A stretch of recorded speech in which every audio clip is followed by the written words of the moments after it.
आज हम लोग अलंकार के बारे में अध्ययन करेंगे।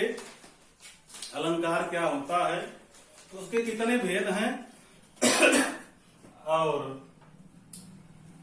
भेद के बारे में भी क्रमशः जानने का प्रयास करेंगे। आइए सबसे पहले चलते हैं अलंकार। अलंकार की परिभाषा है अलंकरोति इति अलंकार, आचार्य दंडी के अनुसार। तो अलंकरोति इति अलंकार है, जो अलंकार करे, जो श्रृंगार को बढ़ाए, वही क्या है? अलंकार है। जो सुशोभित हो, अच्छा लगे। तो काव्य में शब्दों के द्वारा, अर्थों के द्वारा अलंकार उत्पन्न होता है और दैनिक जीवन में तमाम प्रकार के अलंकार होते हैं, सुशोभित होने के लिए, सुंदर लगने के लिए होते हैं। तो जो काव्य की शोभा बढ़ाए उसे हम क्या कहते हैं? अलंकार कहते हैं।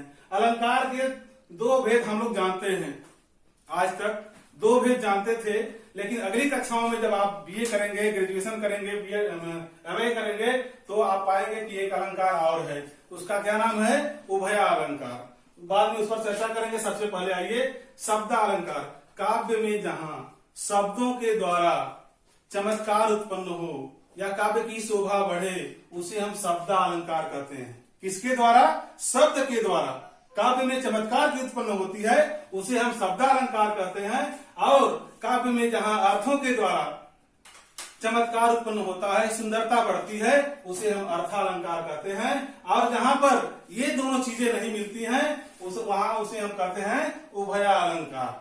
ठीक, ये बात हमारी समझ में आपको आ रही होगी। इसके बाद हम शब्द अलंकार पर आते हैं। इसके भेद को जानने का प्रयास करते हैं कि शब्द अलंकार होता क्या है, कितने प्रकार हैं। तो आइए सबसे पहले देखते हैं शब्दालंकार के भेद। शब्दालंकार के तीन भेद हैं, क्रमशः देखिए। अनुप्रास अलंकार, दूसरा है यमक अलंकार और तीसरा है श्लेष अलंकार। कौन कौन? अनुप्रास, यमक और श्लेष। देखिए अनुप्रास अलंकार की परिभाषा। वाक्य में जहां पर एक ही वर्ण की आवृत्ति एक से अधिक बार आए, वहां पर क्या होता है? अनुप्रास अलंकार होता है। क्या? काव्य में जहां पर एक ही वर्ण या एक ही अक्षर की आवृत्ति बार बार होती है, वहां पर अनुप्रास अलंकार होता है। जैसे तरनि तनुजा तक तमाल तरुवर बहु छाए। तरनि माने होता है सूर्य, तनुजा माने पुत्री, सूर्य की पुत्री, अर्थात जमुना नदी के किनारे तमाल नाम के वृक्ष सुशोभित हो रहे हैं। तो ये इसका है।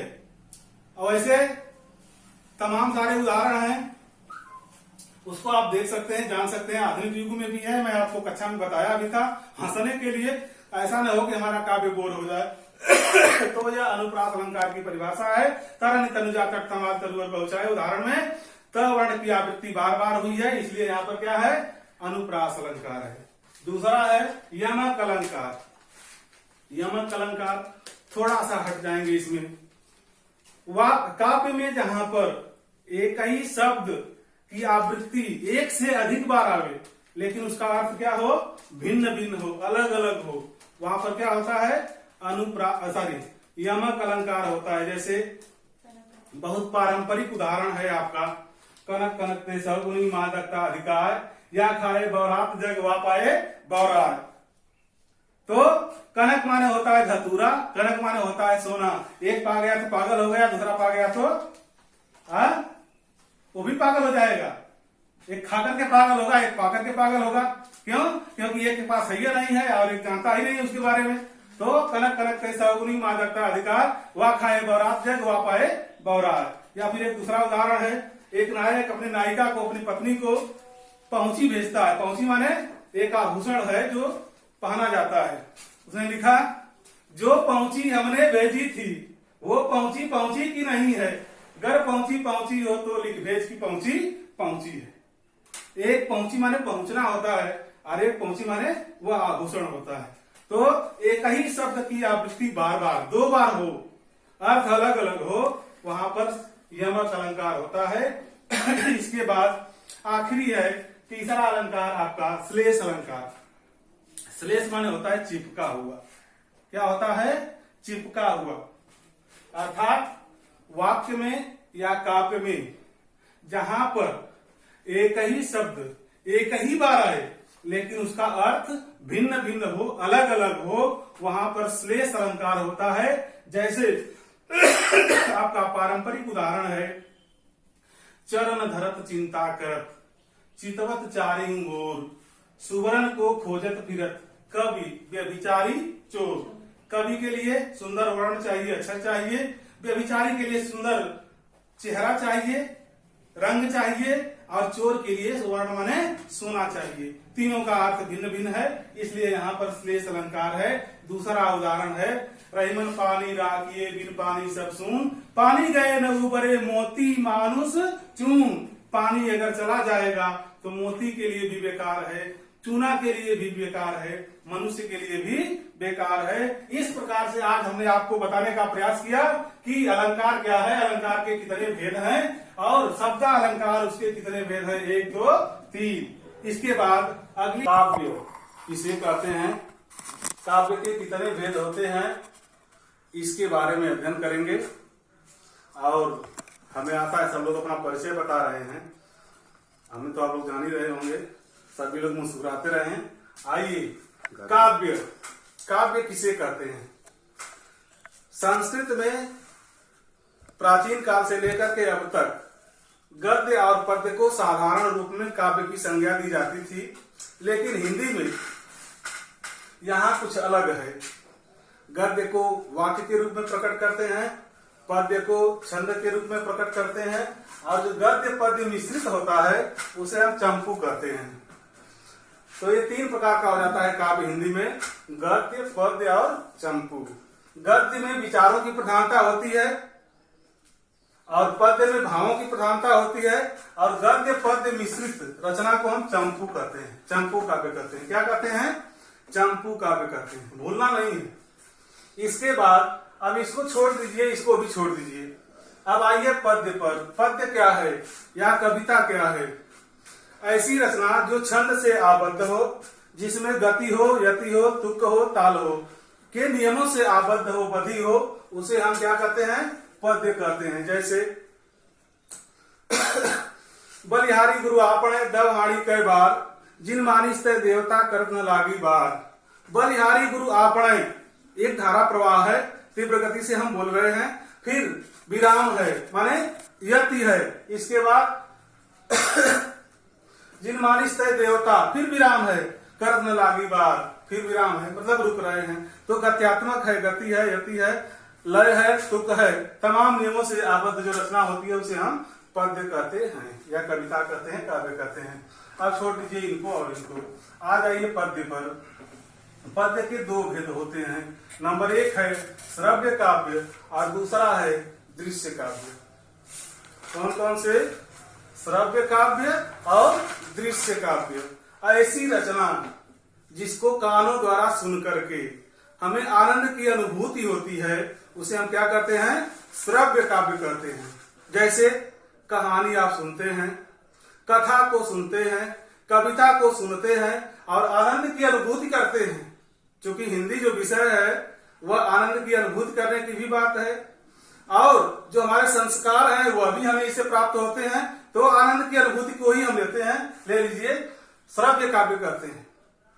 इसके बाद दूसरा जो आपका है वह दृश्य काव्य है। ऐसी रचना जिसे देख करके हमें आनंद की अनुभूति होती है उसे हम क्या कहते हैं? दृश्य काव्य कहते हैं। जैसे आप नाटक देखते हैं, एकांकी देखते हैं, तो आनंद की अनुभूति होती है। जैसे मान लीजिए, या नए जमाने में जो आई है फिल्म, मूवी आप देख रहे हैं, यूट्यूब पर बहुत सारे चित्रों को आप देख करके आनंद की अनुभूति करते हैं।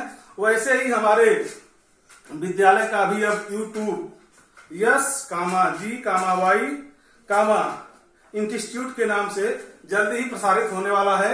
आप देखेंगे इसे भी आनंद लेंगे। तो बात यहाँ की छोड़ दीजिए, आइए यहाँ पर दृश्य काव्य। ऐसी रचना जिसे हम देख करके आनंद की अनुभूति करते हैं उसे हम क्या कहते हैं? दृश्य काव्य कहते हैं। जैसे नाटक, एकांकी। अब इसको भी यहीं पर छोड़ दीजिए, आ जाइए श्रव्य काव्य पर।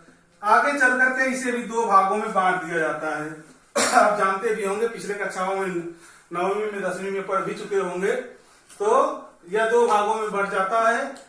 पहला है प्रबंध काव्य और दूसरा है मुक्तक काव्य। प्रबंध काव्य किसे कहते हैं?